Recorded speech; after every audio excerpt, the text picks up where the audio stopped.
যে নারী রান্না করার সময়তে এই তিনটি কাজ, তিনটি আমল যদি করে, তাহলে তার কপাল খুলে যাবে, সংসারে বরকত আসবে, সুখ সচ্ছলতা আসবে, ধনী হবে। তো যেই তিনটি আমলের কথা আজকে বলবো, শুনতে খুবই সহজ কিন্তু করা খুবই কঠিন। আর যদি করতে আপনি শুরু করেন তাহলে আসান হয়ে যাবে। তো প্রথম আমল হলো, যখন রান্না করার আগে জিনিস থাক ইয়া না থাক, কখনো না শুকরিয়া করবেন না। না শুকরিয়া করতে গেলে আপনার কখনো বরকত আসে না।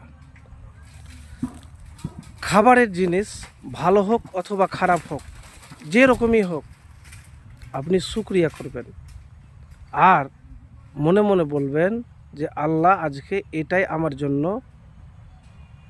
রেখেছেন, আমি পেয়েছি। তো ছোট্ট এই আমল আলহামদুলিল্লাহ শুকরিয়া আদায় করবেন, দোষারোপ করবেন না। দ্বিতীয় যে আমলের কথা বলবো, সে আমলটি হলো দুরূদ শরীফ পাঠ করবেন। আর এই দোয়াটি একবার পাঠ করবেন, আল্লাহুম্মা ইন্নী আসআলুকা মিন ফাজলিকা ওয়া রাহমাতিকা ফাইন্নাহু লা ইয়ামলিকুহা ইল্লা আনতা। প্রতিদিন যখনই রান্না করার সময়তে এই দুরূদ শরীফ আর এই দোয়ার আমল আপনি ছাড়বেন না। আর 3 নম্বর হলো, যে কাজটি, আমলটি খুবই সহজ, সেটি হলো ইস্তেগফার করা। ইস্তেগফার করতে গেলে আপনার সংসারে যে সমস্যা আছে, দারিদ্রতা আছে, সব দূর হবে। কেন? রাসূলুল্লাহ সাল্লাল্লাহু আলাইহি ওয়াসাল্লাম বলেছেন যে ইস্তেগফারকারীকে এমনভাবে আল্লাহ তাআলা রিজিক দেন যে সে কল্পনাও করতে পারবে না। ইস্তেগফার কোন ইস্তেগফার?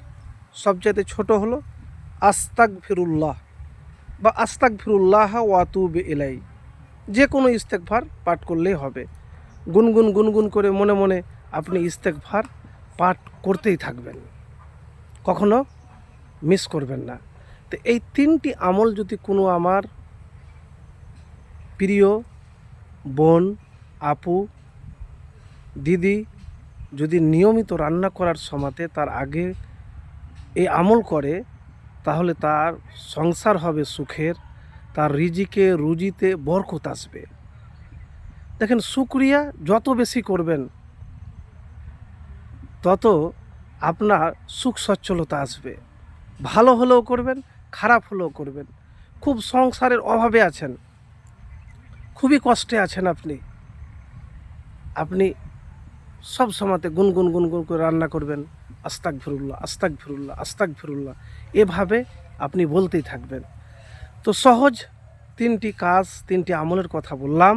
কোনো জিনিসের ভালো হোক খারাপ হোক, বাড়ির কেউ হাট বাজার করে আনলে দোষারোপ করবেন না। ভালো হতে গেল আলহামদুলিল্লাহ, খারাপ হতে গেল আলহামদুলিল্লাহ, যেই হোক। তো অনেকেই আছেন যে সংসারে দেখা যায় যে এই তুমি কী এনেছো, তোমার চোখ নাই কান নাই।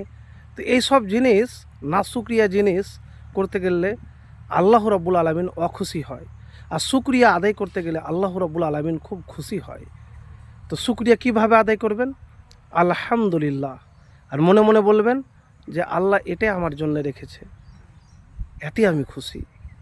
তো প্রিয় দিনী ভাই এবং বোনেরা, এই ছোট্ট সহজ 3টি কাজ, সহজ 3টি আমল যদি করেন, তাহলে সেই নারী কপাল খুলে যাবে, দ্রুত ধনী হবে, সংসার সুখের হবে, বরকত আসবে।